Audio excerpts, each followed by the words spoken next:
नमस्कार प्यारे बच्चों। आज का हमारा प्रश्न है नाटक अलख आज़ादी की भाषा शैली पर प्रकाश डालिए।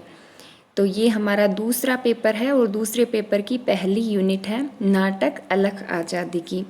इससे पहले की हमारी वीडियो में हम अलख आज़ादी की नाटक के तत्वों के आधार पर व्याख्या कर चुके हैं और आज इसकी भाषा शैली के बारे में हम जानते हैं। प्राचीन काल से अब तक जितने भी नाटक लिखे गए हैं उन सभी नाटकों का एक क्रमिक इतिहास रहा है। यह तो नहीं कहा जा सकता कि आदिकाल में भी नाटक लिखे जाते थे या नहीं, किंतु रीतिकाल के अंतिम वर्षों में संस्कृत नाट्य परंपरा से प्रभावित होकर नाट्य लेखन के क्षेत्र में कुछ प्रयत्न अवश्य हुए हैं। यानी हिंदी साहित्य के आदिकाल के अंदर नाटक लिखे जाते थे या नहीं, उनकी हमें कोई प्रामाणिकता नज़र नहीं आती है। लेकिन रीतिकाल के अंतिम वर्षों में संस्कृत नाट्य, जो संस्कृत साहित्य के अंदर नाट्य परंपरा चलती थी, उसके अनुसार कुछ नाटक लिखे गए थे जो हमें भी देखने को मिलते हैं। जिसे हम आधुनिक नाटक के रूप में जानते हैं, उसका सूत्रपात भारतेंदु युग से हुआ है। भारतेंदु हरिश्चंद्र ने कुछ आकर्षक और प्रभावी नाटक लिखे, फिर तब से लेकर यह सिलसिला आज तक निर्विघ्न रूप से चल रहा है। यह अलग बात है कि किसी दशक में कम नाटक लिखे गए और किसी दशक में अधिक नाटक लिखे गए। प्रसादोत्तर नाट्य साहित्य अपेक्षाकृत अधिक व्यापक, अधिक वस्तुपरक, अधिक रंगमंचीय और बौद्धिक होता गया है। साठोत्तरी वर्षों में लिखे गए अधिकांश नाटक अभिनय है, यानी उनका रंगमंच पर कुशलतापूर्वक अभिनय किया जा सकता है और इसीलिए उसमें प्रयुक्त भाषा अभिनय और रंगमंच के सर्वथा अनुकूल है। आलोच्य नाटक अलख आज़ादी की इसी श्रृंखला में लिखा गया एक सशक्त मंचीय नाटक है। अब हम जानते हैं अलख आज़ादी की नाटक की भाषा का स्वरूप। हिंदी नाट्यकारों ने नाटक में प्रयुक्त भाषा का स्वरूप क्या हो, इस पर विस्तार से विचार किया है। जिन नाटककारों ने नाटक की भाषा पर अपने विचार व्यक्त किए हैं, उसमें मोहन राकेश का नाम सर्वाधिक उल्लेखनीय है। उन्हीं के विचारों से प्रभावित होकर अन्य नाटककारों ने भी नाटक में भाषा का प्रयोग, उसकी स्थिति और उसके स्वरूप पर प्रकाश डाला। यानी इस पर काफ़ी विचार विमर्श हुआ है कि एक नाटक की भाषा कैसी होनी चाहिए। मोहन राकेश ने नाटक में भाषा के प्रयोग को लेकर कई महत्वपूर्ण बातें कही है। उन्होंने विस्तार से विचार करते हुए जो पहली बात कही है वह यह है कि नाटक सामान्य दर्शक के लिए होता है, तो उसमें प्रयुक्त भाषा जन सामान्य की होनी चाहिए। राकेश जी के इस मत से असहमत होने का कोई कारण नहीं है। दूसरी महत्वपूर्ण बात यह कही गई है कि भावुकता के चरम क्षणों में नाटक की भाषा का अतिरिक्त भावना प्रधान हो जाना तो स्वाभाविक है, क्योंकि प्रसंग और संदर्भ ऐसी मांग करता है। किंतु हमें इस बात का ध्यान रखना चाहिए कि भावुकतापूर्ण भाषा भी दुरूह शब्दावली से युक्त न हो और उसमें सहज ही व्यंजकता और सांकेतिक और चित्रात्मक भाषा का प्रयोग हो, ताकि दर्शकों तक वो बात आसानी से पहुंच सके और पाठक के मन में जगह बना ले। आलोच्य नाटक की भाषा का स्वरूप के ऊपर हम अलख आज़ादी की नाटक की भाषा के विवेचन में 4 बातों पर विशेष ध्यान देने की आवश्यकता है। नंबर 1, शब्द प्रयोग, वाक्य गठन, संप्रेषणीयता और नाटकीयता। इन चारों बिंदुओं के निष्कर्ष पर ही अलख आज़ादी की नाटक की भाषा का मूल्यांकन सरलतापूर्वक किया जा सकता है। इसमें सबसे पहले आता है शब्द प्रयोग। अलख आज़ादी की नाटक जन सामान्य की भाषा में लिखा गया है। लेखक का प्रयत्न यह रहा है कि वह साधारण से साधारण और मिश्रित शब्दावली का प्रयोग करते हुए अपनी बात को दर्शकों तक सीधे पहुंचा सके। यही कारण है कि नाटक में न तो अत्यधिक परिष्कृत भाषा का प्रयोग हुआ है और न ही पूरी तरह ग्रामीण भाषा का प्रयोग हुआ है। नाटक क्योंकि आज़ादी के इतिहास को प्रस्तुत करता है और इस इतिहास की प्रस्तुति में समय समय पर अनेक विदेशी व्यक्तियों, शासकों और अधिकारियों का योगदान भी रहा है और भारतीय जनता ने भी इसमें अपना पर्याप्त योगदान दिया है। इसलिए नाटक की भाषा जन भाषा का रूप लेकर सामने आई है। इसी जन भाषा को हम सामान्य बोलचाल की भाषा भी कह सकते हैं। जब कोई नाटककार सामान्य अथवा बोलचाल की भाषा का प्रयोग करता है तब उसके द्वारा प्रयुक्त भाषा मिश्रित शब्दावली का रूप लेकर सामने आती है। आलोच्य नाटक की भाषा भी मिश्रित शब्दावली से भरी पड़ी है, यानी इसमें तत्सम शब्दों का प्रयोग है, तद्भव शब्दों का प्रयोग है, अंग्रेजी शब्दों का प्रयोग है, उर्दू फारसी के शब्दों का प्रयोग है और ग्रामीण बोलचाल की भाषा के शब्दों का भी प्रयोग है। तो सबसे पहले हम बात करते हैं तत्सम शब्दों के प्रयोग की। अलग आज़ादी की नाटक में तत्सम शब्दों का प्रयोग बहुत कम हुआ है और जिन शब्दों का प्रयोग हुआ है वो भी इतने अधिक तत्सम और क्लिष्ट नहीं है कि उनका अर्थ दर्शक सहजता से ग्रहण न कर सके। कहने का अभिप्राय है कि नाटक की भाषा में प्रयुक्त तत्सम शब्द है वो भी सहज ही ग्रहण करने योग्य हैं, जैसे कि आलाप, औषधीय गुण, निर्देश, प्रतिभा, त्वचा, बौद्धिक संपदा, स्वर्ण जयंती, सूक्ष्मदर्शी, निरीक्षण, परीक्षण, व्यस्त, अध्ययनरत, क्षणिक, अंतराल, अध्यात्म, वैभव, प्रेरित, षड्यंत्र, स्थल मार्ग, आश्रयदाता इत्यादि ये जो शब्द हैं जो संस्कृत के तत्सम शब्द हैं, लेकिन फिर भी ये सहज ही ग्राह्य है, यानी दर्शक आसानी से इनको ग्रहण कर लेता है। दूसरे प्रकार के शब्द जो इस नाटक के अंदर प्रयोग किए गए हैं वो हैं अंग्रेजी शब्द। नाटक का संबंध अंग्रेजी शब्दावली से भी है। कारण यह है कि अंग्रेजों के भारत आगमन और धीरे धीरे संपूर्ण भारत पर छा जाने के कारण अंग्रेजी शब्दों का प्रयोग भी स्वाभाविक है। नाटककार ने अनेक अंग्रेजी शब्दों का प्रयोग किया है और कहीं कहीं पूरे के पूरे अंग्रेजी के वाक्य ही उद्धृत कर दिए हैं। ध्यान रहे कि अंग्रेजी शब्दावली के प्रयोग के पीछे लेखक का उद्देश्य केवल यही रहा है कि वह अपनी बात को उसी ढंग से प्रस्तुत कर सके जिस ढंग से अंग्रेज लोग भारत में आकर अपनी बात करते थे।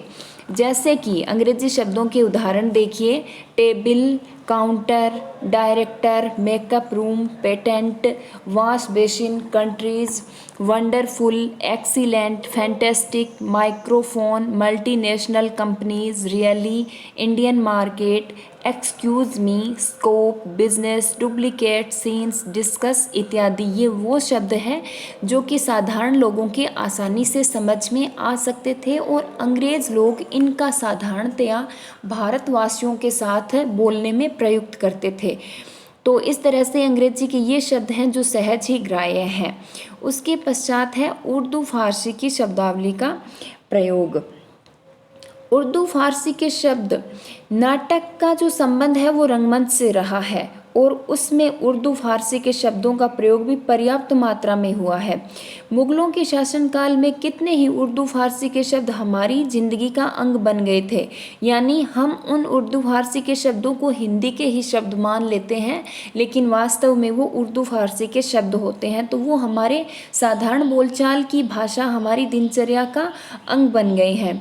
नाटककार ने आवश्यकतानुसार मुगल शासकों के संदर्भ में उर्दू फारसी के शब्दों का प्रयोग किया है और इसके साथ साथ उन्होंने अपनी बात को साधारण रूप में दर्शकों के सामने रखने के लिए भी इस प्रकार की शब्दावली का प्रयोग किया है, जैसे ताला, सलाह है, औलाद, बोखलाना, तमाम, सुरीला, कटोरा, उबटन, बेहिसाब, बकवास, चमड़ी, बाजार, हमलावर, हथियाना, सौदागर, जरिए, माल, महंगा इत्यादि ये जो शब्द हैं वो उर्दू फारसी के शब्दावली के शब्द हैं, लेकिन हमारे बोलचाल में हमने इन शब्दों को इतना स्वीकार कर लिया है कि ये हमें हिंदी के ही बोलचाल के शब्द नज़र आते हैं। उसके पश्चात है ग्रामीण शब्दावली का प्रयोग। प्रस्तुत नाटक में ग्रामीण शब्दों का प्रयोग भी पर्याप्त मात्रा में हुआ है, किंतु ये शब्द ऐसे नहीं हैं जिन्हें हम अश्लील और असभ्य मान सकें। ये वो प्रयोग हैं जो नाटककार ने अपने पात्रों के मन में उठाए गए भावों की अभिव्यक्ति के लिए काम में लिए हैं। ऐसे कतिपय प्रयोग देखिए, जैसे उन्होंने कब अपने पाँव का अंगूठा चूसा, मजाक की ऐसी की तैसी, आप क्या जनता को उल्लू समझती हैं, अपनी घटिया हरकतों से बाज आएं, मार मार कर अधमरा कर दिया, अंग्रेज़ों की हुकूमत में सूरज नहीं डूबता, इंडिया में सूरज डूबता है तो सीधे इंग्लैंड में निकलता है, अबे इंग्लैंड के बच्चे, मैंने तुम्हें खानसामा बनने के लिए कहा था और तुम बन गए क्लाउन। यानी ऐसी शब्दावली का प्रयोग है जो कि साधारण ग्रामीण बोलचाल के शब्द हैं, लेकिन इनके अंदर कहीं भी हमें अश्लीलता और असभ्यता नज़र नहीं आती है।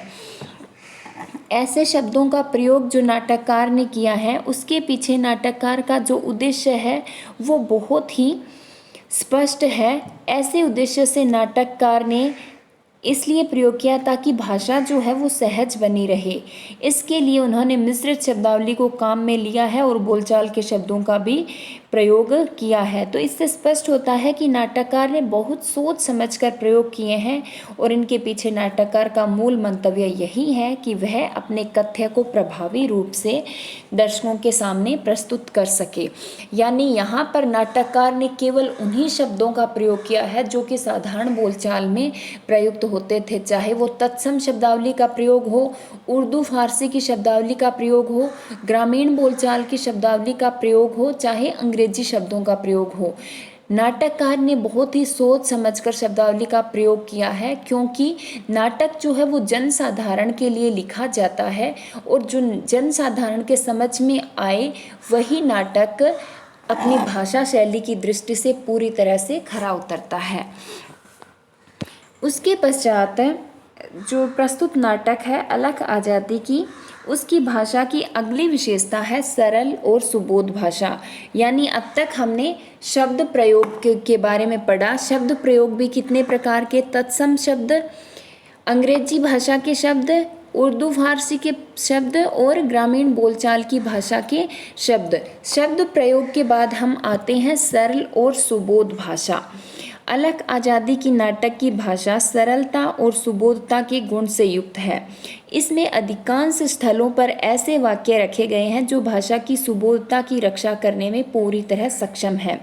जैसे इसके अंदर गांधी जी का यह कथन देखिए, 2 कौमों का सिद्धांत असत्य है, हिंदुस्तान के मुसलमान विभाजन पर जोर दे तो मैं अहिंसा का पुजारी होने के नाते उन्हें रोक नहीं सकता, लेकिन यह एक कौम के रूप में साथ रहने के लिए अनगिनत हिंदुओं और मुसलमानों ने सदियों तक जो काम किए हैं उसे धूल में मिलाना है। मेरी आत्मा इस कल्पना के विरुद्ध बगावत करती है कि हिंदुत्व और इस्लाम 2 परस्पर विरोधी संस्कृतियों और सिद्धांतों के प्रतिनिधि हैं।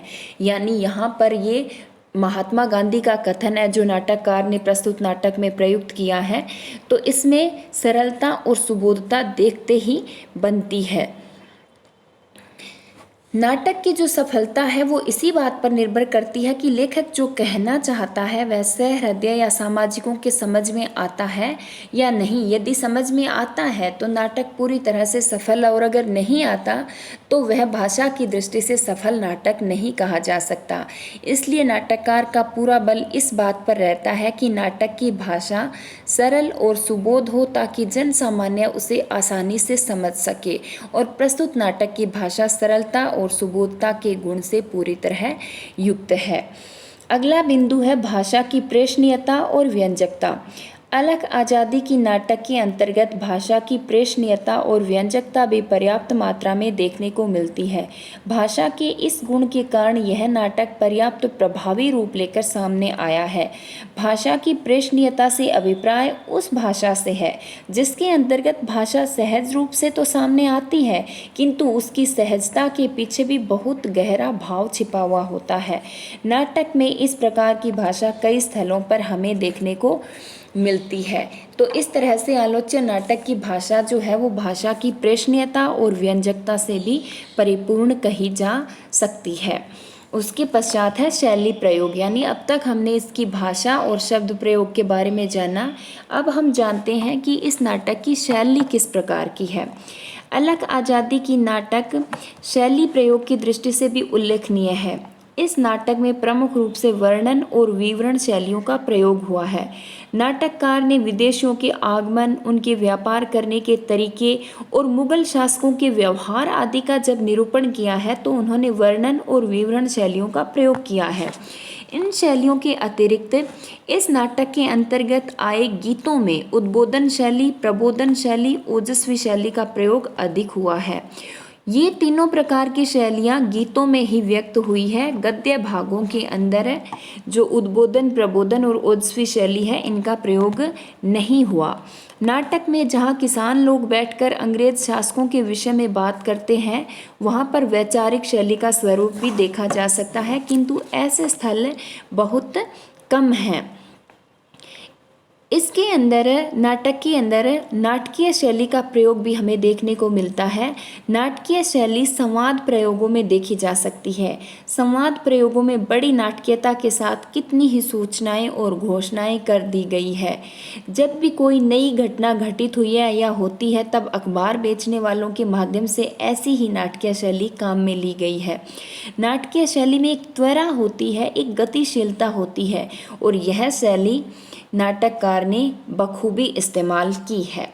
तो इस तरह से इसके अंदर वर्णन शैली, विवरण शैली, वैचारिक शैली, नाटकीय शैली, उद्बोधन शैली, प्रबोधन शैली, ओजस्वी शैली इत्यादि सभी प्रकार की शैलियों का कम या अधिक प्रयोग किया गया है। निष्कर्ष रूप में कह सकते हैं कि अलग आज़ादी की नाटक भाषा शैली की दृष्टि से विशेष रूप से प्रभावित करता है। इसमें प्रयुक्त भाषा अनेक गुणों और विशेषताओं से युक्त है। इस नाटक की भाषा जन सामान्य के लिए लिखी गई है और जन सामान्य के साथ साथ नाटक के दर्शक भी इस प्रकार की भाषा शैली को सहज रूप से ग्रहण कर लेते हैं।